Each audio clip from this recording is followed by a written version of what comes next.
Okay. ఈరోజు వరకు మనం డిసిఎస్ కోర్స్‌లో విండోస్ ఆపరేటింగ్ సిస్టమ్ గురించి చూసాం. విండోస్ ఆపరేటింగ్ సిస్టమ్ యొక్క పర్పస్ ఏంటి? To control the system and to open an application అన్నాం. ఒక సిస్టమ్‌ని కంట్రోల్ చేయాలన్నా, అదేవిధంగా సిస్టమ్‌లో ఏదైనా అప్లికేషన్స్ ఓపెన్ చేయాలన్నా మనకేం కావాలి? విండోస్ ఆపరేటింగ్ సిస్టమ్ కావాలి. ఓకే. అక్కడి వరకు. ఓకే. అసలు విండోస్ ఎందుకు వాడాం?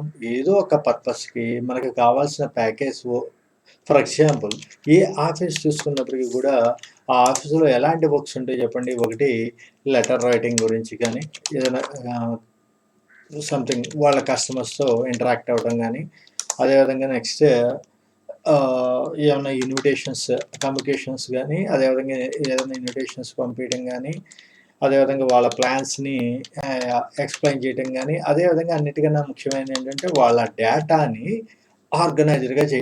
ఆర్గనైజ్డ్‌గా మెయింటైన్ చేయడానికి. సో, అంటే వాళ్ళ కస్టమర్స్ ఉన్నారు. వాళ్ళ ఫోన్ నంబర్స్ వాళ్ళకి వాళ్ళు ఏదన్నా ఫర్ ఎగ్జాంపుల్ వాడు క్రెడిట్ బేసిస్‌న అమ్ముతున్నాడనుకోండి. దాన్ని ఎవరికి ఎంత అమ్మాము? ఏ డేట్‌న సేల్ చేసాం? వాడు ఎంత డ్యూ ఉన్నాడు మనకి? అది క్యాష్‌కి అమ్మామా? లేతే ఆహ్, క్రెడిట్‌కి అమ్మామా? ఇలాంటి డీటెయిల్స్ అన్నీ ఎక్కువగా ఏ బిజినెస్ తీసుకున్నప్పటికీ కూడా వాడికి అవసరమైంది ఏంటి? Data. Data is nothing but information. అంటే ఫర్ ఎగ్జాంపుల్ ఏ కంపెనీ తీసుకున్నా కూడా ఆ కంపెనీలో ఉండే ట్రాన్సాక్షన్స్ ఏంటి? ఒకటి ఏదొక జనరల్ ఎంట్రీ. దాన్ని అకౌంటెన్సీ కొద్దిగా ఐడియా ఉన్న వాళ్ళైతే క్లియర్‌గా ఐడియా ఉంటది. సాధారణంగా జరిగేదేంటంటే జర్నల్ ఎంట్రీస్ అని చెప్పి ఏస్తారు. అంటే చిట్టాబదులు. అసలు ఈరోజు మన కంపెనీలో లేతే మన బిజినెస్‌లో ఏ ట్రాన్సాక్షన్ జరిగింది? ఏ బిజినెస్ జరిగింది? ఫర్ ఎగ్జాంపుల్ ఎక్స్‌వైజెడ్ అన్నవాడికి మనం ఏదో ఒక వస్తువుని సేల్ చేసాం. ఓకే. రూ. 10,000 రూపాయలకి సేల్ చేసాం. అది పలానా డేట్‌న ఈరోజు ఫర్ ఎగ్జాంపుల్ ఎంత ఇయాల డేటు 13 డిసెంబర్‌కి పలానా డేట్‌న ఈ ట్రాన్సాక్షన్ జరిగింది అంటాం. తర్వాత దీన్ని ఏం చేయాలంటే వాడు ప్రాఫిట్ అండ్ లాస్ అకౌంట్, తర్వాత దానికన్నా ముందు ట్రేడింగ్ అకౌంట్ అని ఉంటది. ట్రేడింగ్ అకౌంట్, తర్వాత ప్రాఫిట్ అండ్ లాస్ అకౌంట్, ఆ తర్వాత బ్యాలెన్స్ షీటు ఇయన్నీ చేయాలి. ఓకే. సో, ఈ ప్రాసెస్‌లో అసలు ఇదంతా ఎందుకు జేయాలి? ఒక కంపెనీకి ఏదైనా ఒక డెసిషన్ తీసుకోవాలంటే ఫస్ట్ ఆఫ్ ఆల్ వాడికేం గావాలి? ఇన్ఫర్మేషన్. సాధారణంగా ఈ ఇన్ఫర్మేషన్ టెక్నాలజీలో కంప్యూటర్ ఎందుకు వైటల్ రోల్ ప్లే చేస్తుంది అన్న దాని గురించి చెప్పుకుంటే మనం సింప్లెక్స్ అంటే ఏంటి? డూప్లెక్స్ అంటే ఏంటి? డూప్లెక్స్ వల్ల అడ్వాంటేజెస్, మీడియా గురించి, మల్టీమీడియా, మోనోమీడియా ఆటిల గురించి చెప్పుకున్నాం. ఓకే. అసలు సో, ఆ ఇన్ఫర్మేషన్ టెక్నాలజీలో ఈ 2 పార్ట్స్‌ని మల్టీమీడియా గాని, అదేవిధంగా ఛానల్ డూప్లెక్స్‌ని గాని సాటిస్ఫై చేసేది కంప్యూటర్ కాబట్టి, కంప్యూటర్ మాత్రమే ఐటీలో వైటల్ రోల్ ప్లే చేస్తుంది. మిగతా చాలా ఉన్న రేడియో, టీవీ ఇలాంటి డివైస్ ఎన్ని ఉన్నప్పటికీ కూడా అయన్నీ కాకుండా కేవలం కంప్యూటరే ఎందుకు చేస్తుందంటే ఏం చెప్పాం? ఒకటి మీడియా, ఇంకోటి ఛానల్ అని చెప్పాం. ఓకే. That's it. బానే ఉంది. కానీ ఈ ఇన్ఫర్మేషన్ అన్నది ఎందుకు? పర్పస్ ఏంటి? ఈ ఇన్ఫర్మేషన్ ఎందుకు స్టోర్ చేస్తున్నారు? ఇన్ఫర్మేషన్‌తో పనేంటి? సింపుల్. మీరు ఒక సినిమాకెళ్ళాలన్నా మీకు సమ్ ఇన్ఫర్మేషన్ కావాలి గదా! అంటే ఒక డెసిషన్ మేకింగ్. ఫర్ ఎగ్జాంపుల్ మీరు స్పెండ్ చేసే 2:30 గంటలు సినిమా కోసమే మీరు రివ్యూస్ చదువుతారు. ఈడికి 3.5 స్టేరింగ్ ఉంది స్టార్ రేటింగ్ వచ్చిందా? 4 వచ్చిందా? 4.5 వచ్చిందా?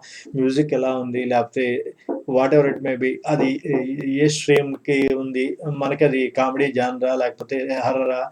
ఇయన్నీ చూసుకొని అంతా ఆ కాస్టింగ్ అంతా చూసుకొని మీకు నచ్చితేనే ఆ సినిమాకెళ్తారు గదా! అంటే ఆఫ్టర్ ఆల్ ఒక చిన్న సినిమా చూడటానికి 2:30 గంటలను మీరు స్పెండ్ చేయడానికి ఓ రూ. 100, 200 స్పెండ్ చేయటానికి మీరు లాట్ ఆఫ్ ఇన్ఫర్మేషన్ గ్యాదర్ చేసి దాని మీద ఫ్రెండ్స్‌ని అడగటమో, రివ్యూస్ చూడటమో ఇలాంటియన్నీ చేస్తున్నారు. అంటే ఏది డెసిషన్ తీసుకోవాలన్నప్పటికీ గూడా ఆ డెసిషన్‌ని కరెక్ట్‌గా యుటిలైజ్ అవ్వాలి అంటే, మనం తీసుకున్న నిర్ణయం కరెక్ట్‌గా ప్రాపర్‌గా ఉండాలంటే, we are in need of some information. Okay. So, ఈ ఇన్ఫర్మేషన్ యొక్క ప్రాధాన్యత అంతుంది. సో, ఈ ఇన్ఫర్మేషన్‌ని స మెయింటైన్ చేయటం కోసమే మనకి ఎంఎస్ ఎక్సెల్ అన్నదాన్ని యూజ్ చేస్తారు. అది ఎలా యూజ్ చేస్తాం, ఏంటి అన్నది ఇప్పుడు టాపిక్ చెప్పుకుందాం. దీంతో పాటు ఎంఎస్ ఎక్సెల్‌తో పాటు సాధారణంగా ఇదంతా కూడా ఒక ఆఫీస్‌లో జరిగే వర్క్స్ ఏమేంటి ఇందాక చెప్పుకున్నట్టు ఒక లెటర్స్‌ని క్రియేట్ చేయడమో, ఇన్విటేషన్స్‌నో లేతే ఒక ప్లాన్స్‌ని ఆహ్, ఆహ్, ఒక విజన్ బోర్డ్‌ని తయారు చేసుకొని, వాళ్ళ ప్లాన్స్ ఏవైతే ఉన్నాయో, ఆ ప్లాన్స్‌ని విజన్ బోర్డ్‌ని క్రియేట్ చేసుకొని, టైమ్ ఫ్రేమ్స్ ఫిక్స్ చేసుకొని దాని ప్రకారం వెళ్ళటం, వాళ్ళ ప్లాన్స్‌ని వాళ్ళతో ఎంప్లాయీస్‌తో లేకపోతే కస్టమర్స్‌తో ఎక్స్‌ప్లెయిన్ చేయటం. ఇలాంటియన్నీ చేయడానికేమో పవర్ పాయింట్ అంటాం. ఓకే. ఇలాంటివి చేయడానికి పవర్ పాయింట్. వేరేది లెటర్స్, ఇన్విటేషన్స్ ఇలాంటివి క్రియేట్ చేయడానికి వర్డ్ అని చెప్పి ఉంటది. ఓకే. అదేవిధంగా డేటాని ఆర్గనైజ్ చేయడానికి ఎంఎస్ ఎక్సెల్. సో, ఇదంతా కూడా ఎందులోకొస్తుంది? ఈ word, MS word, MS Excel, MS power point ఇవన్నీ కూడా అదేవిధంగా దీంతో పాటు ఎంఎస్ యాక్సెస్ అని ఉంటుంది. అది బియాండ్ అవర్ సిలబస్. ఈ డేటాబేస్ మేనేజ్మెంట్లో కొద్దిగా అడ్వాన్స్డ్గా ఉంటుంది. సో ఇక్కడ ఇదంతా కూడా ఏమంటాం అంటే ఎంఎస్ ఆఫీస్ అంటాం.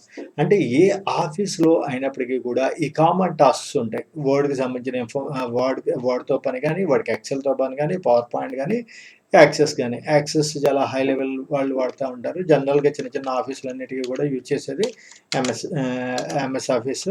ఈ మూడు సరిపోతాయి. Excel, Word, PowerPoint. ఇంకా మిగతా ఫీచర్స్ చాలా ఉన్నప్పటికీ కూడా మేజర్ ఏదైతే ఉన్నాయో ఇవే. సో ఇప్పుడు మనం ఫస్ట్ ఈ ఎంఎస్ ఆఫీస్లో ఎంఎస్ వర్డ్ గురించి ఎంఎస్ ఎక్సెల్ గురించి ఫస్ట్ చూద్దాం. ఓకే.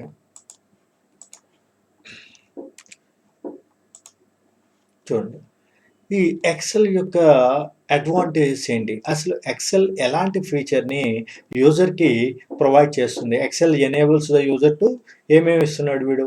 డిజైన్ ఒకటి, అదేవిధంగా ఆర్గనైజ్ చేయడం ఒకటి, అదేవిధంగా క్యాల్కులేట్ చేయడం ఒకటి. అంటే ఏదైనా ఒక బిల్ తయారు చేసాం అనుకోండి, మనకి ఇన్వాయిస్లు అవి ఉంటాయి కదా. ఫర్ ఎగ్జాంపుల్ బిల్ బుక్స్, ఏ బిజినెస్ ఫర్మ్కి సంబంధించినప్పటికీ కూడా నాకు ఏదన్నా ఒక డెమో చూద్దాం.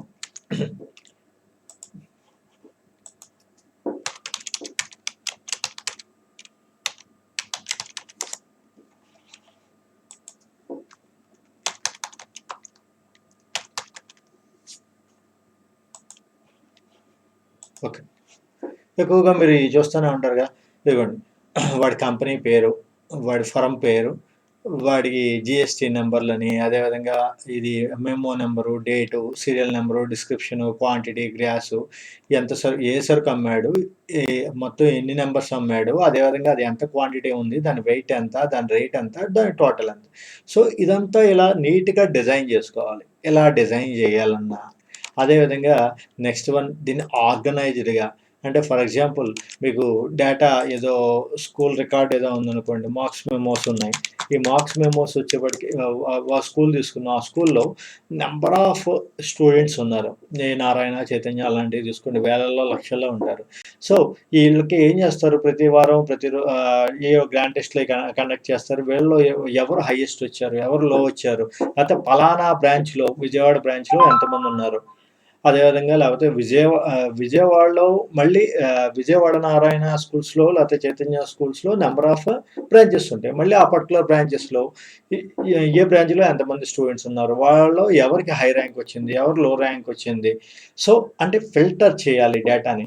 ఫర్ ఎగ్జాంపుల్ ఒక కంపెనీ, ఒక సూపర్ మార్కెట్ ఉందనుకోండి, ఆ సూపర్ మార్కెట్లో నెంబర్ ఆఫ్ స్టాక్స్ అమ్ముతూ ఉంటాడు. సోప్సే తీసుకుందాం, ఏ సంతూరో లేకపోతే పియర్సో లేకపోతే లేరలో ఏయో ఉన్నాయి. వీడికి ఏ సోప్స్ ఎక్కువగా ఆర్డర్ చేయాలి అన్నది ఎలా తెలుస్తుంది? సో అసలు మొత్తం ఏ సోప్స్ని ఎక్కువగా ఎవరు పర్చేజ్ చేస్తున్నారు, ఏ సీజన్లో ఎక్కువ వెళ్తున్నాయి, అంతా సోప్స్ ఇన్ఫర్మేషన్ అంతా ఒకే చోట ఉంటుంది. ఓకే, పేర్స్ ఎన్ని కొన్నారు, లేకపోతే లేరలు ఎన్ని కొన్నారు, లేకపోతే సంతూర్ ఇన్ని, లేకపోతే మైసూర్ శాండిల్ ఇన్ని అని ప్రతి డేటా అందులో ఆర్గనైజర్గా ఉంటుంది. ఓకే, బట్ అలా ఉన్న మొత్తం వరుసగా అన్నీ రాసేసి ఉంటాయి. ఫర్ ఎగ్జాంపుల్ చూడండి, ఇదిగోండి పియర్స్ 2 కేసెస్. ఓకే, ఎప్పుడు ఇది ఏప్రిల్లో. ఓకే, వెరాజ్ సంతూ 4 కేసెస్ మార్చిలో. ఇలా నెంబర్ ఆఫ్ డేటా ఏదో ఇక్కడ రాసేసుకుని ఉంచుతారు. ఇప్పుడు వాడికి ఓన్లీ సంతూర్కి సంబంధించిన ఇన్ఫర్మేషన్ మాత్రమే ఫిల్టర్ చేయాలి, లేదా పేర్స్కి సంబంధించింది మాత్రమే చేయాలి, లేదా ఏది ఎక్కువగా అమ్ముడుపోతుంది అనేది దాన్ని సార్ట్ అవుట్ చేయాలి. లేదా ఏ సీజన్‌లో ఏది వెళ్తుంది సార్ట్ ఔట్ చేయాలి. సో, ఇలాంటి రకరకాల ఇన్ఫర్మేషన్‌ని తీసుకోవాల్సొస్తది. సో, దాన్నేమన్నామంటే ఎలా ఆర్గనైజ్ చేసుకుంటున్నాం మనం డేటాని ఏ విధంగా ఫిల్టర్స్ ద్వారా ఆటిల ద్వారా ఆర్గనైజ్ చేసుకుంటాం. సార్టింగ్ అని, ఫిల్టర్స్ అని అలాంటివి. అదే విధంగా ఇంత డేటాని బాగా డిజైన్ చేసాం, ఆర్గనైజ్ చేస్తున్నాం. ఓకే.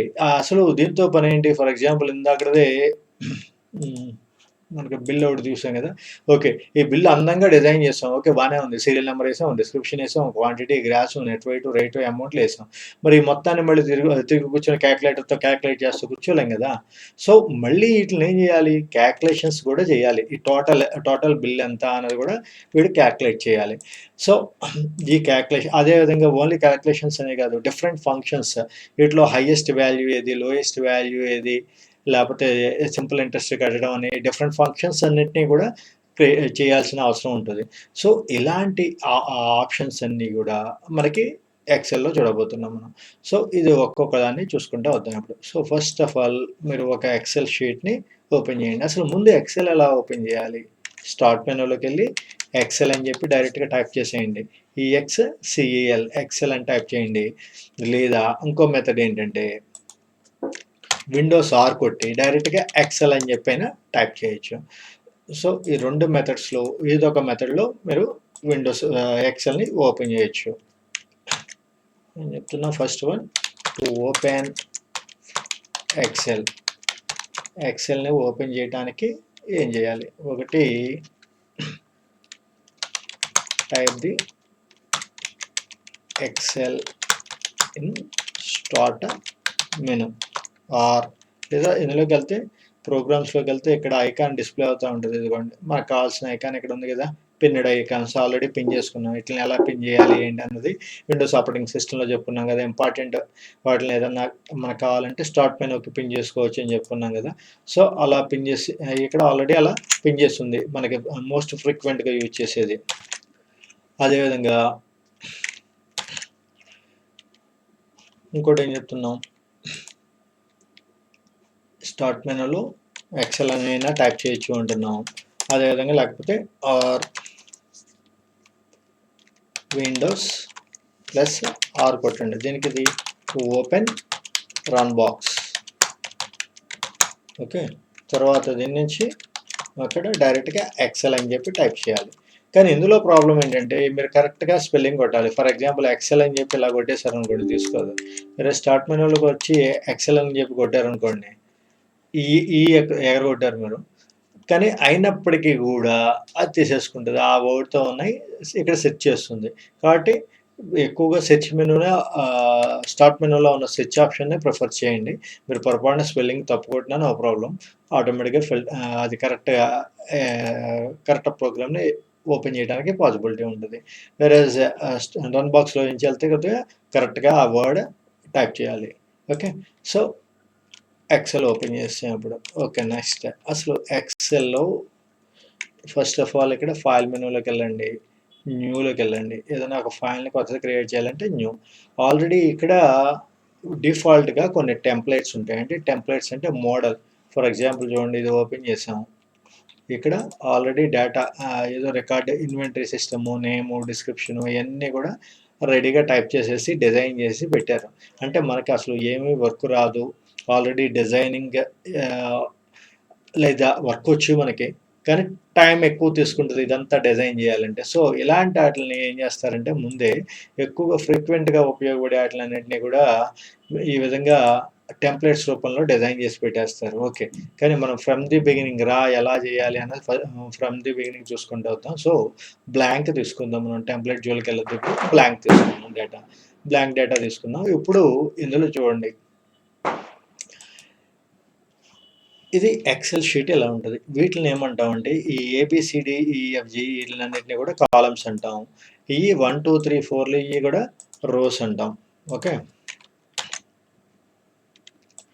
సో, ఈ కాలము, రో ఈ 2 ఇంటర్సెక్ట్ అయ్యే ప్లేస్‌ని దీన్నేమంటామంటే సెల్ అంటాం. సెల్ అంటే ఏంటి? ఫర్ ఎగ్జాంపుల్ ఇది ఏ కాలము మీరు ఈ అన్న కాలమ్‌లో ఉన్నారు. అదేవిధంగా ఇక్కడ ఏ రోలో ఉన్నారు? 4లో ఉన్నారు. సో, దీని యొక్క అడ్రెస్ ఈ సెల్ యొక్క అడ్రెస్ ఎంత అంటే ఈ4 అని చెప్పి ఇక్కడొస్తుంది చూడండి. ఇది అడ్రస్ బార్ ఇక్కడ ఓకే. ఈ నేమ్ బాక్స్ అని చెప్పి ఉంటుంది ఇక్కడ. ఈ నేమ్ బాక్స్ మీద కస్టమర్ ప్లేస్ చేసినా, లేకపోతే ఇక్కడ చూడండి ఏదైనా ఒక ఈ ఐటెం పేరు మనకు తెలవలేదు, దీన్ని టూల్ టిప్స్ అంటాం. దీని కస్టమర్ని ఇలా ప్లేస్ చేస్తే అసలు దీన్ని ఏమంటారు అన్నది వచ్చేస్తుంది. దీన్ని ఏమంటారు, ఫార్ములా బా. ఓకే, దీన్ని నేమ్ బాక్స్ అంటారు. సో ఈ నేమ్ బాక్స్లో మనకి కావాల్సిన మనం ఏ అడ్రస్లో ఉన్నాం అన్నది ఇక్కడ క్లియర్గా ఇచ్చేస్తాడు. ఇప్పుడు ఎక్కడ ఉన్నాం, J12. మేబీ మీకు కనబడకపోతే చూడండి, దీన్ని జూమ్ చేస్తున్నాను. ఓకే, ఇలా ఆ నెంబర్ ఇక్కడ ఇచ్చేస్తాడు.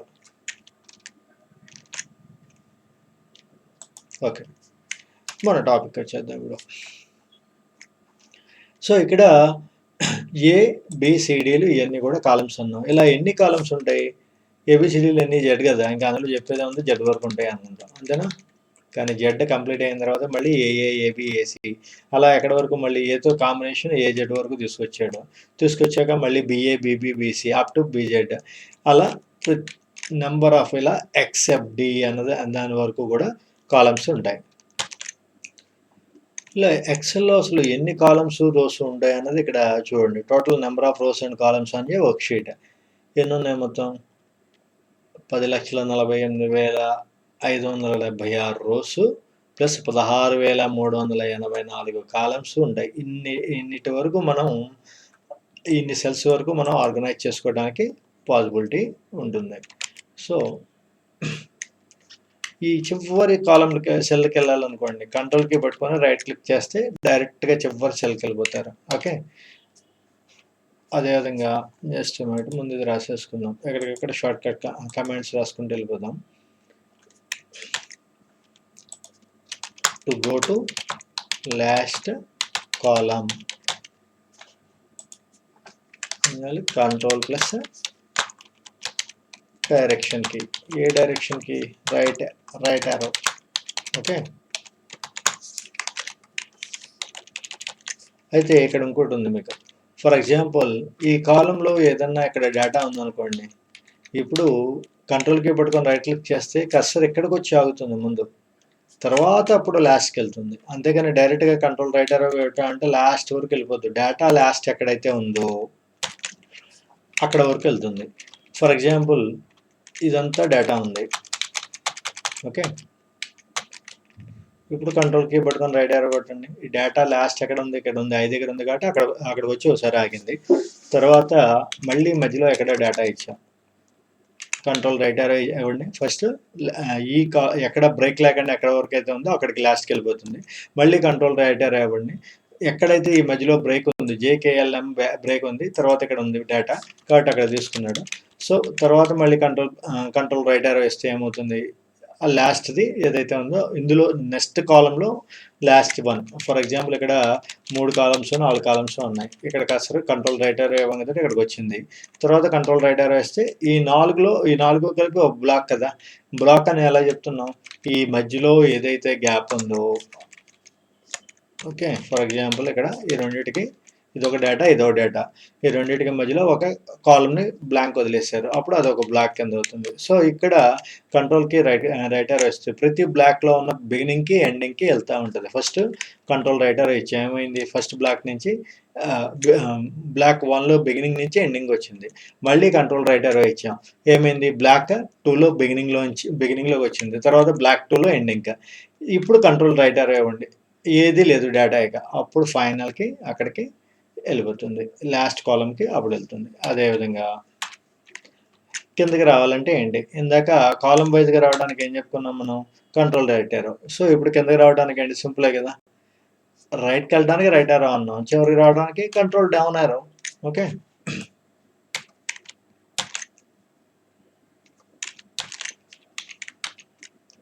చూడండి లాస్ట్ కాలంకి వచ్చాం.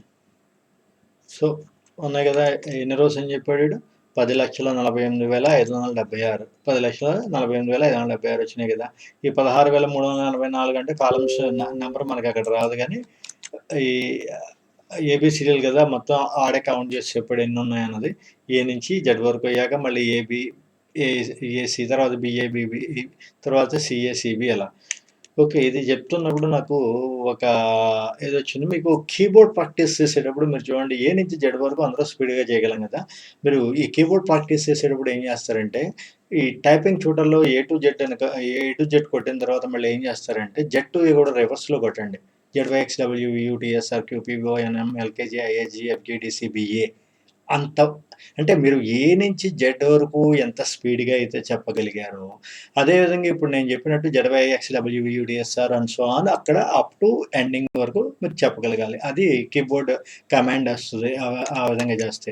సో, ఆ రివర్స్‌లో మీరు చెప్పగలుగుతున్నారు అంటే, అది మీరు బాగా ప్రాక్టీస్ చేశారు. కీబోర్డ్ రివర్స్‌లో కూడా ప్రాక్టీస్ చేయండి. ఓకే.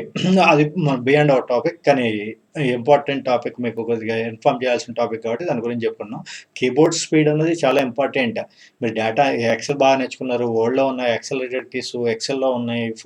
విండోసు ప్రతీది కూడా చాలా 100% నిద్రలో లేపిన Excel related keys, shortcuts చెప్తున్నారు. కానీ ఉపయోగం ఉంది. మీరు స్పీడ్‌గా టైప్ చేయలేకపోతున్నారనుకోండి, నో యూజ్ కదా! ఎతుక్కుంటా కూర్చోవాలంటే ఒక లెటర్ టైప్ చేయడానికో, ఒక డేటాని టైప్ చేయడానికో ఇట్ టేక్స్ లాంగ్ టైమ్. అందుకని మీ అందరికీ చెప్పేది ఇక్కడ గంట సేపు ఉన్నారంటే, ముప్పావు గంట ముందు కీబోర్డ్ ప్రాక్టీస్ మీదే మైండ్ ప్లేస్ చేయండి. కాన్సంట్రేట్ చేయండి. 35 వర్డ్స్ పర్ మినిట్ డీసీఏ వాళ్ళ టార్గెట్. పీజీడీసీఏ అయితే 55 words per minute. So, okay. మన టాపిక్ వచ్చేద్దాం.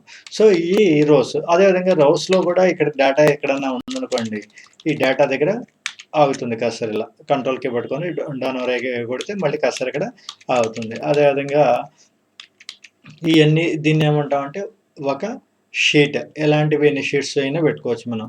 ఇంకో కొత్త షీట్ రావాలనుకోండి. షీట్ 1 ఇది షీట్ 2 మళ్ళీ ఇక్కడ క్లిక్ చేసుకుంటూ వెళ్ళండి. ఇలా ఎన్ని కావాలంటే అన్ని షీట్స్‌ని ఆర్గనైజ్ చేసుకోవచ్చు. ఫర్ ఎగ్జాంపుల్ ఈ షీట్‌ని రీనేమ్ చేయాలి. ఇదేదో ఫర్ ఎగ్జాంపుల్ ఇది 1995కి సంబంధించిన ఇన్ఫర్మేషన్. ఇది 96కి సంబంధించింది. సో, దాని మీద డబుల్ క్లిక్ చేసి ఓకే. నేము ఇవ్వటమే. అయితే ఆల్రెడీ అదే నేమ్ 96 ఇచ్చాం కాబట్టి మళ్ళీ తీసుకోవద్దు. యూనిక్ కంపల్సరీ ఒక షీట్‌కి ఉన్న నేమ్ ఇంకో షీట్‌కి ఉండకూడదు. లేకపోతే దీన్ని రీనేమ్ చేయడానికి ఇంకో మెథడ్ ఏంటంటే రైట్ క్లిక్ చేసేసి రీనేమ్ కొట్టండి. 1999 ఓకే. 2000 ఇలా షీట్స్‌ని ఇలా ఆర్గనైజ్ చేసుకోవచ్చు. సో, 90 ఈ షీట్‌లో ఒక షీట్ నుంచి ఓ షీట్‌కెళ్ళాలంటే కంట్రోల్ కీ పట్టుకొని page up, page down. Okay. ముందు ఇట్లా చేద్దాం. To go to last column okay అయిపోయింది ఇది. నెక్స్ట్ వన్ ఏం చెప్తున్నాం అదేవిధంగా టు గో టు లాస్ట్ రో కంట్రోల్ పట్టుకొని డౌన్ ఆరో డైరెక్షన్‌కి డౌన్ ఆరో. అది క్లియర్. నెక్స్ట్ ఇంకో టాపిక్ ఏమని చెప్తున్నాం sheets. To insert new sheet or sheets. ఇది ఐడియా ఉంది కదా! ఇలా బ్రాకెట్ పెట్టామంటే దాని ఏంటి షీట్ ఆర్ షీట్స్ అంటే సింగులర్ ఆర్ ప్లూరల్ ఏదైనా రావచ్చు. ఇప్పుడు చూడండి బయోడేటాలు కొట్టేటప్పుడు ఎంతమంది బ్రదర్స్ అని చెప్పి కొట్టే బదులు బ్రదర్సా ఎంతమంది ఉన్నారో అని కొట్టేటప్పుడు మనం ఏం చేయాలంటే బ్రదర్ బ్రాకెట్ ఎస్ వాడికి ఒకడే ఉంటే బ్రదర్ అవుతాడు. నెంబర్ ఆఫ్ ఇద్దరు ముగ్గురు ఉన్నారు అనుకోండి బ్రదర్స్ ప్లూరల్. ఆ విధంగా యూజ్ చేస్తూ ఉంటారు అది. సో, ఇక్కడ to insert new sheet or sheets ఏం చేయాలి? Right click on the existing sheet. Already ఏదైతే ఉందో ఆ కరెంట్ ఉన్న షీట్ మీద రైట్ క్లిక్ చేయమంటున్నాం. తర్వాత ఏం చేస్తున్నాం ఇక్కడ రైట్ క్లిక్ చేసిన తర్వాత insert command. Okay. Select insert. Okay. So, ఇప్పుడు ఓకే చేయండి. సో, ఇన్సర్ట్‌లోకి వెళ్తే చాలా రకాల ఆప్షన్స్ ఉంటాయి. ఇవన్నీ తర్వాత చూద్దాం. మెయిన్ మనకి ఇప్పుడు ఏం కావాలి? వర్క్ షీట్స్ కావాలి. సో, షీట్సే ఇన్సర్ట్ చేసుకుంటూ వెళ్తున్నాం. సో, దానికి ఇంకో మెథడ్ ఏం చెప్తున్నాం? రైట్ క్లిక్ చేసేది చేసే బదులు డబుల్ క్లిక్ ది సారీ ఇది రీనేమ్ చేయడానికి. దాన్ని రీనేమ్ చేయాలి అంటే కనుక ఇక్కడ అయిన తర్వాత ఇది ఇన్సర్ట్ చేయడానికి రైట్ క్లిక్ చేసి ఇన్సర్టే. తర్వాత దీన్ని రీనేమ్ చేయడానికి ఏంటి డబుల్ క్లిక్ చేయడం లేదా టు రీనేమ్ ది షీట్. ఒకటి double click on the required sheet. అదేవిధంగా లేకపోతే right click on the sheet. ఎక్కడ కింద నేమ్స్ ఉన్న చోట ఎక్కడ పడితే అక్కడ ఇక్కడెక్కడో రైట్ క్లిక్ చేసేసి రీనేమ్ చేస్తానంటే అవదు. ఓకే, ఈ షీట్లో ఇక్కడ ఏదైతే ఉన్నాయో షీట్ 1, షీట్ 2, షీట్ 3 వీటి మీద రైట్ క్లిక్ చేయాలి. ఓకే, సో రైట్ క్లిక్ అంది sheet and select and type the required name and select rename command and type the required name. Okay, లేదా ఇక్కడ ఇది డబుల్ క్లిక్ కానీ లేదా రైట్ క్లిక్ చేసి రీనేమ్ కానీ. ఓకే, దీన్ని ఇక్కడ డబుల్ క్లిక్ చేసిన ఎడిట్ మోడ్ వచ్చేస్తుంది. ఇప్పుడు ఎక్కడైనా టైప్ చేయొచ్చు, లేదా రైట్ క్లిక్ చేసి ఇన్సర్ట్లోకి వెళ్తే రైట్ క్లిక్ చేసి రీనేమ్లోకి వెళ్ళినా అక్కడి నుంచి కూడా రీనేమ్ చేసుకోవచ్చు. ఈ 2 మెథడ్స్లో ఏదో. సో ఎక్సెల్లో ఇవాళ మనం ఈ టాపిక్ ఏమేమి చెప్పుకున్నాం, ఎక్సెల్ అన్నది ఎందుకు ఉపయోగపడుతుంది, ఎక్సెల్ యొక్క పర్పస్ ఏంటి, అసలు ఎంఎస్ ఆఫీస్ అంటే ఏంటి, ఎంఎస్ ఆఫీస్లో ఏమేమి అప్లికేషన్స్ ఉంటాయి, వర్డ్, ఎక్సెల్, పవర్ పాయింట్, వీటిలో దీన్ని ఎందుకు వాడతాం, అదేవిధంగా ఎక్సెల్ యొక్క పర్పస్ ఏంటి, దాన్ని ఏమేమి చెప్పుకున్నాం, అది డిజైన్ చేయడానికి, అదేవిధంగా డేటాని ఎలా కావాలంటే అలా ఆర్గనైజ్ చేసుకోవడానికి, అదేవిధంగా క్యాల్కులేట్ చేయడానికి ఇట్లా ఉపయోగపడుతుందని చెప్పుకున్నాం. తర్వాత అసలు ఎక్సెల్ షీట్ ఎలా ఉంటుంది, ఈ మొత్తాన్ని కలిపి షీట్ 1, షీట్ 2, షీట్ 3 ఇట్లన్నింటినీ కలిపి బుక్ అంటాం. ఇది సేవ్ చేయండి. సేవ్ చేసేటప్పుడు చూడండి ఎక్సెల్ వర్క్ బుక్ అని వస్తుంది, సేవ్ ఎస్ టైప్. ఓకే, దీన్ని ఎక్సెల్లో ఫైల్ని వర్డ్లో ఫైల్ని డాక్యుమెంట్ అంటాం, పవర్ పాయింట్లో ఫైల్ని ప్రజెంటేషన్ అంటాం, ఎక్సెల్లో ఫైల్ని వర్క్ బుక్ అంటాం. విండోస్ ఇప్పుడు దాకా నోట్ ప్యాడ్ ఫైల్ క్రియేట్ చేస్తారు కదా మీరు, అలా కాకుండా ఈ ఇప్పుడు చేసే ఫైల్ ఏమంటాం అంటే వర్క్ బుక్ అంటాం. ఓకే, సో ఆ వర్క్ బుక్ అంటే ఏంటి, ఒక వర్క్ బుక్లో నెంబర్ ఆఫ్ షీట్స్ ఉంటాయి. ఆ షీట్స్లో మాకు కావాల్సిన ఇన్ఫర్మేషన్ ప్లే చేస్తాం.